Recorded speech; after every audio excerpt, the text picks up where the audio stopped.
1년 한 해 동안 매일매일 승리할 수 있게 되기를 축원합니다. 그리스도께서 내 안에, 내가 그리스도 안에 거하는 이 믿음의 축복이 우리 모두에게 있게 되기를 축원합니다. 새해 첫 주일 또 다음 주일까지 오늘의 교회는 선교 헌신 예배로 한 해를 시작합니다. 설교 이후에 작정하는 시간이 있겠습니다만 물질의 후원뿐만이 아니라 중보기도의 후원, 우리의 재능의 헌신 예배로 하나님의 선교 사명에 우리 자신을 드리는 그러한 귀한 시간이 되기를 원합니다. 하나님께서 지난 32년 동안 온누리 교회를 사용하시고 주목하시고 또 기름 부어 주신 것은 주님의 명령에 순종했기 때문입니다. 우리가 잘나서, 우리가 무엇인가 강해서, 사람이 많아서,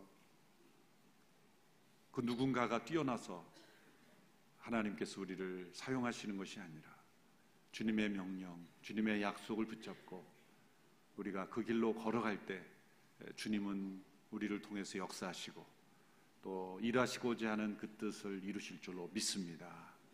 설교 후에 함께 영상을 보시고 참여하는 시간을 갖도록 하겠습니다. 이 시간 다시 한번 이 나라 민족을 위해서 함께 기도하고 또 열방을 위해서 함께 기도하고 나가기를 원합니다. 이 나라 민족 가운데 하나님의 긍휼을 베풀어 주옵소서. 평창올림픽을 앞두고 여러 가지 준비 사항이 많습니다. 주님, 이 나라 민족에 하나님의 평화를 허락하여 주시옵소서. 세상의 어떤 이념과 이데올로기, 거짓된 사상, 모든 위협이 떠나가는 민족이 되게 하여 주시옵시고 하나님의 임재하심을 체험하는 이 나라 민족이 되게 하여 주옵소서. 세계 열방에 흩어져 있는 귀한 선교사들을 사용하여 주시옵시고 한 민족을 통하여, 또한 한민족 디아스포라를 통하여, 또한 한민족 선교사를 통하여 온 열방이 주께로 돌아오는 귀한 일에 쓰임받게 하여 주시옵소서. 나라 민족과 열방을 위하여 함께 중보하며 기도하겠습니다. 하나님 아버지, 이 나라 민족을 불쌍히 여겨주시고 고된 시련의 기간 동안, 고난의 세월 동안 하나님을 알게 하시고 하나님 앞에 나아가는 귀한 은혜를 허락하여 주신 것 감사합니다. 구속받은 백성들로 하여금 온 열방을 품게 하시고 우리의 연약함 속에서도 하나님의 능력이 나타나는 민족이 되게 하셔서 감사합니다.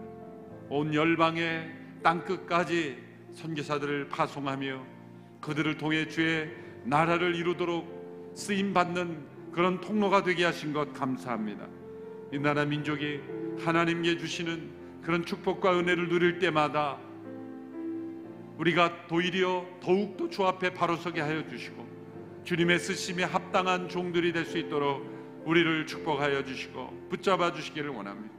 이 나라 민족의 모든 어지러움 가운데 하나님의 평화를 허락하여 주시옵시고 모든 위협이 이 나라를 무너뜨리지 못하도록 붙잡아 주시고 모든 정치적 계략이 이 나라를 휩쓸지 아니하도록 붙잡아 주시고 헛된 사상과 그리고 헛된 탐욕과 욕심과 이기주의가 이 나라 민족을 무너뜨리지 못하도록 붙잡아 주시기를 원하여 이 땅을 향한 제사장 나라요 열방을 향한 하나님의 축복의 통로로 쓰임받기에 부족함이 없도록 주여 붙잡아 주시고 우리를 새롭게 하여 주시고 온 열방의 땅끝까지 복음을 증거하는 일에 쓰임받는 민족이 될 수 있도록 우리 모든 선교사들을 사용하여 주시고 우리 민족을 사용하여 주시기를 원합니다. 이 일에 오늘의 교회가 쓰임받기를 원합니다. 살아계신 하나님, 새해 첫 주일을 시작하며 우리는 하나님께서 허락하신 온 세상을 바라보며 열방을 바라보며 새로운 한 주를 시작하기를 원합니다. 부활하신 주님, 승천하신 주님께서 우리에게 맡겨주신 지상 명령을 기억하며 한 해를 시작하기를 원합니다. 나만을 위해, 우리만을 위해, 우리 민족만을 위해 존재하는 저희들이 되지 않기 원합니다. 온 열방을 향한 하나님의 그 비전, 하나님의 소망을 우리도 품고 나아가는 저희들이 되기를 원합니다. 이 나라 민족을 고난과 시련 가운데서도 지켜주시고 눈동자처럼 보호해 주셔서 지금까지의 삶을 살 수 있었습니다. 이 나라 민족을 주님께서 사용하신 그 계획 가운데 더욱더 쓰임받는 저희들이 될 수 있도록 역사하여 주시옵시고, 이 나라 민족 가운데 하나님의 보호하심과 긍휼을 베풀어 주시고 온 세상을 향한 하나님의 제사장 나라로 쓰임받는 저희들이 되게 하여 주시옵소서. 오늘도 하나님의 말씀을 통하여 하나님의 음성을 듣고 순종하며 믿음으로 아멘으로 화답하며 하나님의 말씀의 귀한 역사가 우리를 통해 일어나게 하여 주시옵소서. 예수님의 이름으로 기도합나이다. 아멘.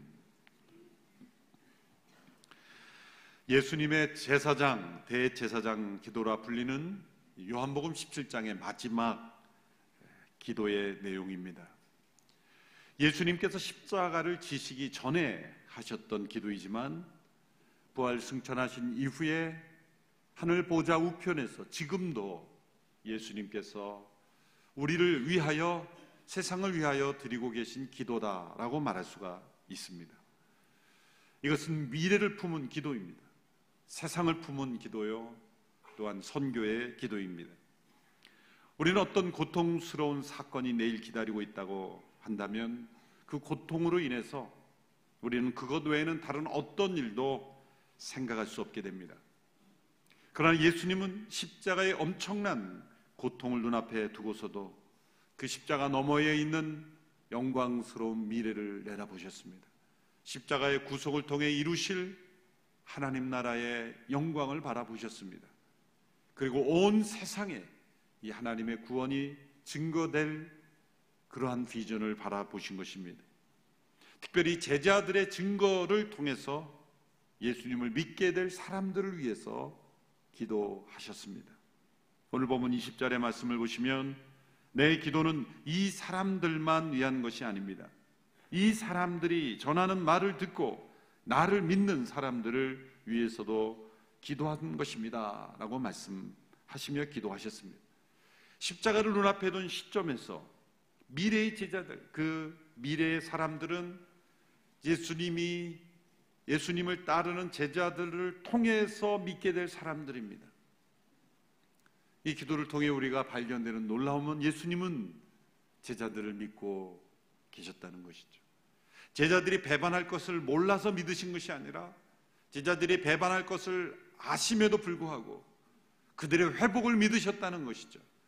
그것은 성령의 오심으로 그들의 연약함이 강건함이 되고 그들이 예수님의 증인이 될 것을 내다보시며 그들을 버리지 아니하시며 부활 후에 제자들을 집중적으로 만나시면서 그들을 일으켜 주신 것입니다. 이러한 예수님의 비전은 제자들의 연약함을 통해 포기될 수 없다는 것입니다. 오늘 이 시대에도 교회가 때로 세상에 일부분 비난을 받는 모습들, 또 교회를 어떻게 하면 부정적인 공동체로 몰아가려는 그런 흐름들, 우리 안에 있는 연약함, 또 세상의 그러한 공격들, 불완전한 우리들의 모습들, 예수님의 제자들처럼 십자가를 피하여 도망하고 실패하는 그런 모습들. 그러나 예수님은 교회를 통해서 이 세상이 그리스도를 믿게 되고 그리스도를 알게 되고 그분의 영광을 보게 되기를 여전히 기도하고 계시다는 거예요. 예수님은 교회를 포기하지 않으신다는 거예요. 제자들을 포기하지 않으셨던 것처럼 불완전하고 연약한 이들을 통해서 여전히 온 세상이 예수님을 믿게 되고 그분의 영광이 나타나기를 기도하고 계신다는 것입니다. 예수님은 제자들을 세상에 보내셨다라고 기도하셨습니다. 18절에 보면 아버지께서 나를 세상에 보내신 것 같이 나도 그들을 세상에 보냅니다. 제자들을 이 세상에 보내시는 이유가 무엇입니까? 첫째로 세상으로 그리스도를 믿게 하기 위해서입니다.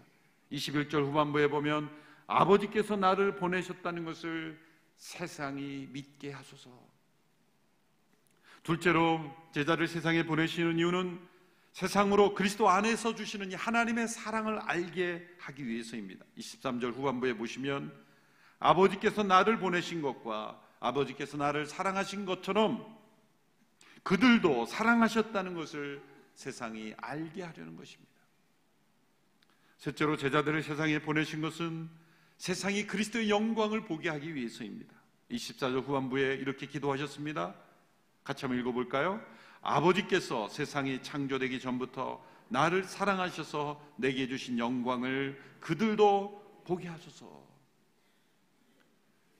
아버지께서 그리스도를 보내셨다는 걸 세상이 믿게 하소서. 아버지께서 그들을 사랑하심을 그들이 알게 하소서. 내게 주신 그 영광을 그들도 보게 하소서. 세상이 그리스도를 믿게 되고 세상이 그리스도를 통한 하나님의 사랑을 알게 되고 세상이 그리스도를 통해 나타난 그 하나님의 영광을 보게 해달라는 이 기도를 주님께서 십자가를 지시기 이 시점에만 기도하신 것이 아닙니다. 이 기도는 지금도 계속되고 있습니다. 오늘 우리가 예수 그리스도를 믿게 된 것, 이 기도 때문입니다. 오늘 이 시간에도 누군가 예수 그리스도를 믿고 알게 된 것, 이 기도 때문입니다. 우리의 마음속에 복음을 증거하고 온 세상을 품고자 하는 그러한 소원이 마음에 일어난다면 바로 이 예수님의 기도 때문입니다. 예수님의 이 기도는 지금도 끝나지 않았습니다. 예수님께서 왜 이 기도를 기록으로 남겨서 우리에게 알려주신 것일까요? 주께서 지금도 이 기도를 하시기에 그리스도 안에 있는 성도들은, 그리스도인들은 모두가 다 함께 이 예수님의 기도에 동참하라고 요청하시는 겁니다. 내가 이렇게 기도하니 나의 기도 제목을 너희들에게 나눈다. 너희도 이 기도의 제목을 함께 나누며 너희도 나의 기도에 동참함으로써 세상이 그리스도를 믿게 되고 세상이 그리스도를 알게 되고 세상이 그리스도의 영광을 보게 되기를 원한다. 우리의 마음속에 이런 질문을 던져보십시오. 내가 그리스도를 믿게 된 이후에, 그리스도를 통한 하나님의 사랑을 알게 된 뒤에, 그리스도의 영광을 보게 된 이후에 내 마음속에 있었던 기쁨, 평안, 자유함, 감동, 세상에 그 무엇으로도 채울 수 없는 나의 마음에 있는 이 만족, 세상에 얻을 수 없었던 그런 내 마음속에 있는 그런 평안함, 세상에 수많은 돈으로도 구할 수 없었던 인생을 바라보는 지혜, 그 모든 것을 나만이, 우리만이 내가 알게 되었으니 이제 다행이지, 내가 믿게 되었으니 이제 다행이지, 우리 가정이 알게 되었으니 이제 다행이지, 그리고 그것으로 끝내겠느냐? 만일 우리가 이 그리스도를 믿게 되고 알게 되고 그 영광을 보게 되었다면 예수님의 이 기도에 동참하는 마음이 일어나야 우리가 진정 그리스도 안에 거하는 자들입니다. 예수님의 기도에는 이 세상이 그리스도를 믿게 되고 알게 되고 그 영광을 보게 되는 일이 어떻게 일어나는가가 나타나 있습니다. 그것은 하나됨의 중요한 원리를 통해 이루어진다는 것이 나타나 있습니다. 21절부터 23절까지를 한 목소리로 함께 읽어보도록 하겠습니다. 시작. 아버지여, 아버지께서 내 안에 계시고 내가 아버지 안에 있는 것 같이 그들도 모두 하나가 되게 하시고 그들도 우리 안에 있게 해 아버지께서 나를 보내셨다는 것을 세상이 믿게 하소서. 아버지께서 내게 주신 영광을 내가 그들에게 주었습니다. 이것은 우리가 하나인 것 같이 그들도 하나가 되게 하려는 것입니다. 내가 그들 안에 있고 아버지께서 내 안에 계신 것은 그것은 또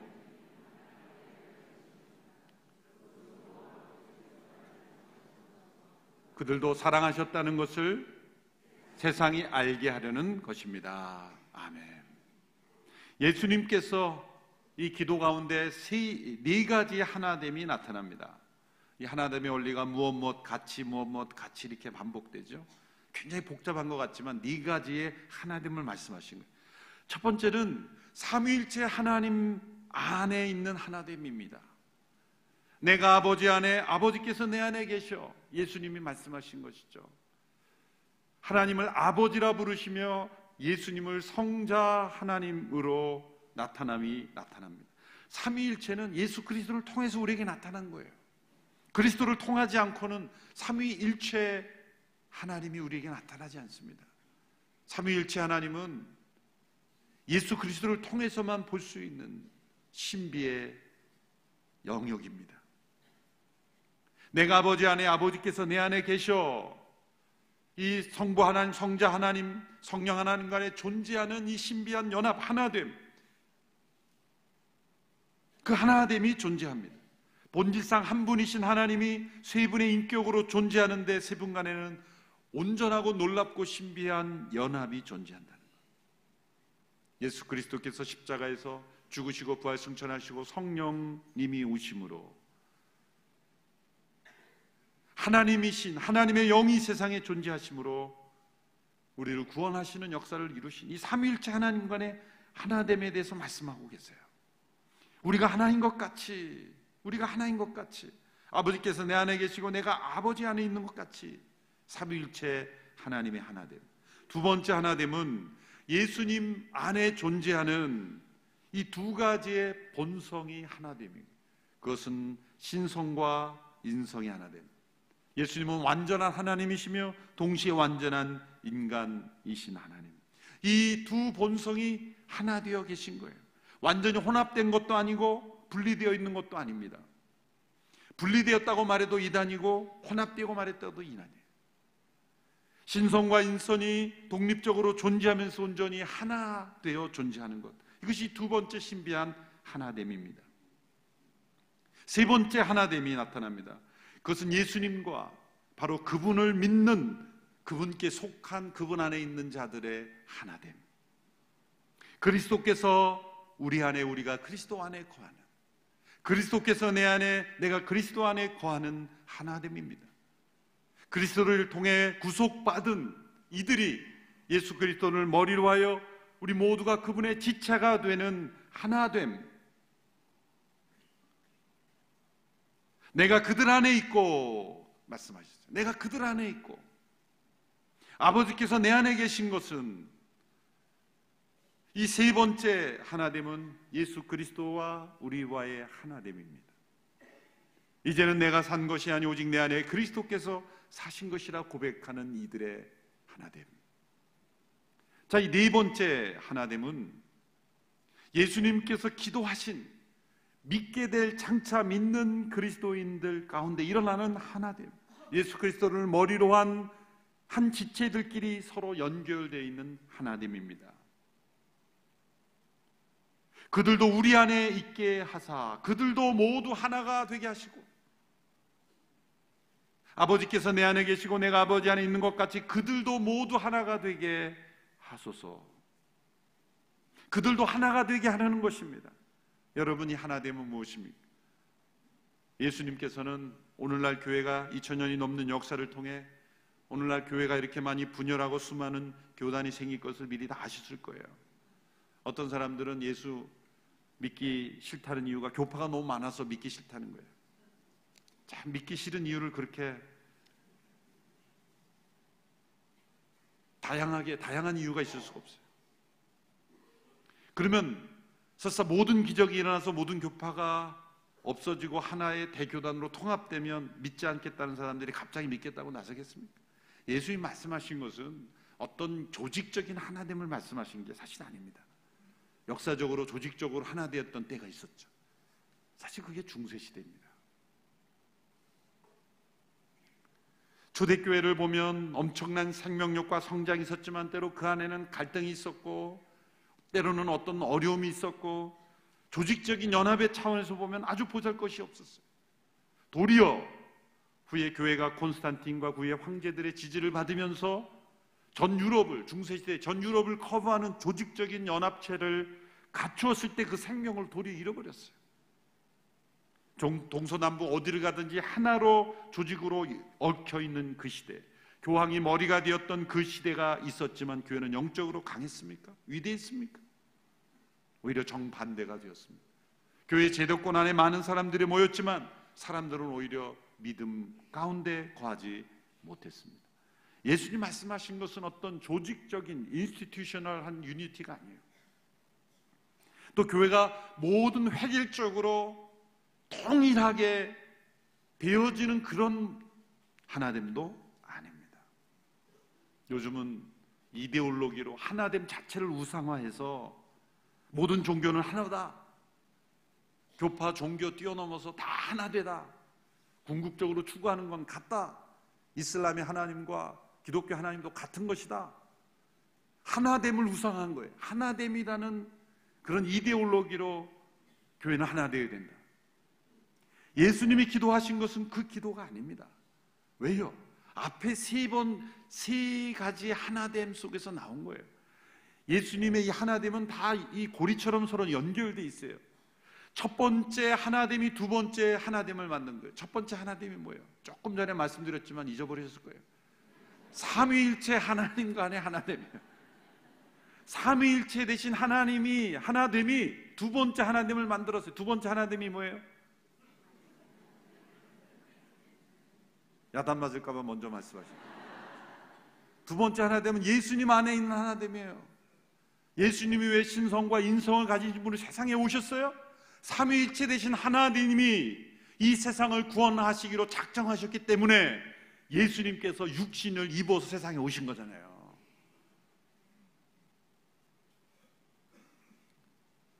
희생을 어쩔 수 없이 한 게 아니라 자원하는 마음으로 삼위일체 되신 하나님의 그 하나됨이, 성육신 하시는 예수 그리스도 안에 신성과 인성의 하나됨이 이루어진 거예요. 예수님이 안에 신성과 인성을 가진 하나됨이 있었기 때문에 그를 믿는 모든 이들이 그리스도와 하나 되는 일이 일어날 수 있는 거예요. 그렇죠? 첫 번째 하나됨이 두 번째 하나됨을 만들고 두 번째 하나됨이 세 번째 하나됨을 만드는 거예요. 네 번째, 우리 그리스도인들끼리 하나됨이 앞에 세 가지 하나됨을 완전히 배제하고 우리끼리 열심히 조직 만들고 그런 세상에 회비 내고 하나 되는 하나됨이에요. 세상에 동창회도요, 하나 되면요 멋지게 하나 될 수 있어요. 그런 하나됨을 말씀하는, 그건 생명이 없는 세상에 속한 하나됨이에요. 때로 그런 하나됨도 있어야 돼요. 으쌰으쌰하고 서로 뭐 해보자고, 그런 하나됨도 있어야 돼요. 정치적인 하나됨도 때로 필요할 수 있어요. 이념적인 하나됨, 얼마나 많은 하나됨이 있어요. 심지어 도둑들도 하나 돼요. 그런 하나됨 자체가 이데올로기가 되는 게 아니에요. 삼위일체 되신 하나님 안에 있는 하나됨이 그리스도가 이 땅에 오시고 성육신하심으로 신성과 인성이 하나됨이 있었기에 예수님의 죽음이 우리를 구원하는 능력의 죽음이 되는 거예요. 그리고 그분은 부활하심 우리에게 생명을 주실 자가 되는 거예요. 그분이 머리가 되고 우리 모두가 그리스도 안에서 하나 되는 하나됨이 가능하게 되었다는 거예요. 그런 예수님께서 말씀하셨을 때 왜 이 기도를 통해 장차 믿게 될, 미래 믿게 될 제자들을 위해서 기도하시며 세상이 믿게 하소서, 세상이 알게 하소서, 세상이 그리스도 영광을 보게 하소서 기도하는데 그 내용은 뭡니까? 하나됨을 위해서 기도한 이유가 뭘까요? 세상이 그리스도를 믿게 되고 알게 되고 그 영광을 보게 되는 비결은 다름 아닌 이 네 가지 하나됨이 이루어질 때 놀랍게 세상은 그리스도를 믿게 되는 거예요. 알게 되는 거예요. 두 번째 하나됨까지는 우리의 영역 밖이에요. 삼위일체 되신 하나님의 하나됨, 우리 이성으로 다 설명할 수 없습니다. 그리스도 안에 있는 이 하나됨, 이것도 우리가 다 설명할 수 없어요. 신비입니다. 세 번째 하나됨부터 우리가 체험하기 시작하는 거예요. 예수 그리스도를 머리로 하여 우리가 그분의 지체가 되는 하나됨, 그리스도께서 우리 안에, 우리가 그리스도 안에 거하는, 그리스도께서 성육신하셔서 십자가의 부활로 우리의 구원을 이루셨기에 이제 우리가 그 안에 거할 수 있게 된 거예요. 그분이 우리 안에 거할 수 있게 된 거예요. 이 세 번째 연합이 가능하게 되므로 우리는 이 네 번째 우리가 함께 이루어야 될 연합, 그것은 그리스도를 머리로 한 우리들 안에 이루어지는 성령 안에서의 하나됨이에요. 만일 이 네 번째 하나됨까지 이루어진다면요, 세상은 우리가 믿으라 소리치지 않아도 믿게 됩니다. 세상은 우리를 통해 나타나는 그리스도의 영광을 보게 될 거예요. 우리 안에 살아계신 그리스도의 생명을 보게 될 겁니다. 우리 안에 살아계신 삼위일체 하나님 안에 있는 이 놀라우신 하나됨을 세상이 보게 될 거예요. 예수님의 기도를 잘 곰곰이 읽어보면 세상이 그리스도를 믿게 하고 알게 하기 위해서 우리의 노력이 먼저 앞선다는 것이 아니라는 것을 말씀하고 있는 것입니다. 우리가 해야 할 것은 그리스도께서 내 안에, 내가 그리스도 안에 거하고 그리스도께서 우리 안에, 우리가 그리스도 안에 거하는 이 연합을, 이 하나됨을 온전히 경험할 때는 네 번째 하나됨이 반드시 일어나고, 네 번째 하나됨을 통해 놀랍게도 세상은 우리가 만나고 우리가 경험하는 이 세상 가운데 있는 모든 사람들은 그 하나됨 속에 들어오게 된다는 거예요. 믿게 되고 알게 된다는 거예요. 놀라운 일이 일어난다는 거예요. 우리가 어떤 조직 체계를 잘 잡아서 어떤 강력한 리더십을 중심으로 하나 되는 그런 이념적인 하나됨, 조직적인 하나됨, 그런 걸 아무것도 추구하지 않아도 이 네 가지의 하나됨이 우리를 통해 세상으로 흘러가게 될 때 놀랍게도 그리스도의 임재하심이 그리스도의 몸된 교회를 통해 세상의 생명으로 흘러가는 것입니다. 그리스도 안에서 하나됨을 통해서 세상이 그리스도를 믿고 알게 된다는 거예요. 우리를 만나는, 또 우리가 파송하고 세상 가운데 나가 있는 모든 사역자들을 그리스도 안에 온전히 거할 때 그리스도의 생명이 역사함으로 그리스도가 나타난다는 거예요. 교회가 세상을 향하여 그리스도를 믿으라, 그리스도를 알라 외칠 때 내가 뭘 보고 믿냐 그럴 거예요. 내가 뭘 보고 믿냐? 교회가 세상을 향해 그렇죠. 그럼 할 말이 없어서는 안 되는 거예요. 우리의 말을 통해 믿게 되는 게 아니에요. 사람들은 우리 안에 거하시는 그리스도의 임재하심을 보아야 믿습니다. 세상은 예수님을 보고 싶어 하는 거예요. 우리를 보고 싶어 하는 게 아니라 예수님을 보고 싶은 거예요. 너희들이 믿고 고백하는 그 예수님을 보여달라는 거예요. 어떻게 예수님을 보여줍니까? 어떤 프로젝트로 보여줍니까? 멋진 건물을 세워서 보여줍니까? 무엇으로 예수님을 보여줍니까? 이 예수님이 우리를 통해 나타나는 것은 이 삼위일체 되신 하나님의 하나됨, 그리스도 안에 있는 하나됨, 그분과 우리의 하나됨이 우리 가운데 거할 때 우리의 하나됨을 통해서 그리스도가 나타나시는 거예요.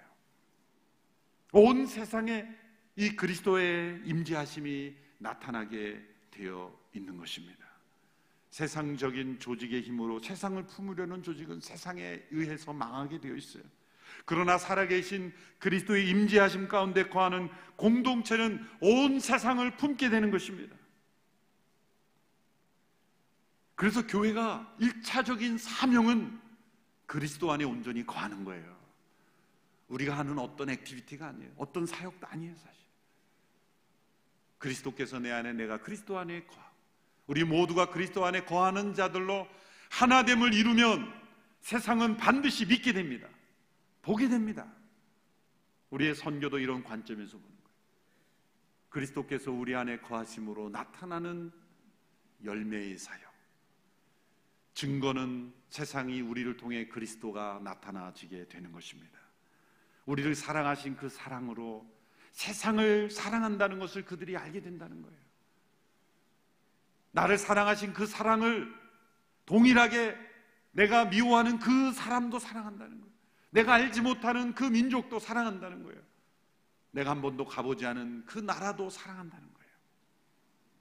우리 모두는 이 본문에 나타난 예수님의 이 선교의 기도에 응답해야 될 줄로 믿습니다.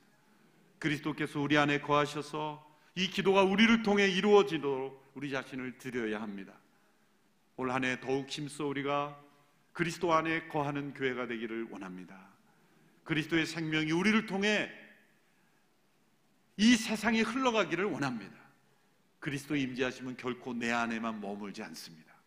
반드시 내 관계 속에, 지역사회 속에, 그리고 온 세상을 향하여 흘러가게 되어 있습니다. 왜냐하면 예수님이 세상을 향해 기도하고 계셨기 때문에. 세상이 믿게 하소서, 세상이 알게 하소서, 세상이 그리스도를 보게 하소서. 이 기도에 함께 참여하고 그리고 쓰임받는 우리 모두가 되기를 주님의 이름으로 축원합니다. 기도하겠습니다. 이 시간 합심하여 잠시 1분 동안 기도할 때 이 말씀에 나타난 주의 기도가 나의 기도가 되기를 원합니다. 이 기도에 쓰임받는 통로가 되기를 원합니다. 같이 합심하여 함께 기도하겠습니다. 살아계신 하나님 아버지, 주님의 기도를 함께 살펴보았습니다. 이 기도에 나타난 주의 간절한 소원과 비전이 나의 소원과 비전이 되기를 원합니다. 주의 임재하심을 체험하며 주의 임재하심이 나를 통해 세상에 흘러가기를 원합니다. 주님, 우리의 기도를 변화시켜 주시고 우리가 이 기도에 쓰임받는 통로가 되기를 간절히 원합니다. 살아계신 하나님 아버지, 주님의 간절한 기도를 들었습니다. 온 세상을 향하여 기도하신 주님, 제자들을 통해 믿게 될 우리들을 통하여서도 믿게 될 이들을 위해서 주님은 기도하고 계신 줄로 믿습니다. 세상이 주님을 믿게 되고 알게 되고 그 영광을 보게 되는 일에 우리 모두가 쓰임받게 하여 주시옵소서. 예수님의 이름으로 기도합니다. 아멘. 함께 영상을 보시겠습니다.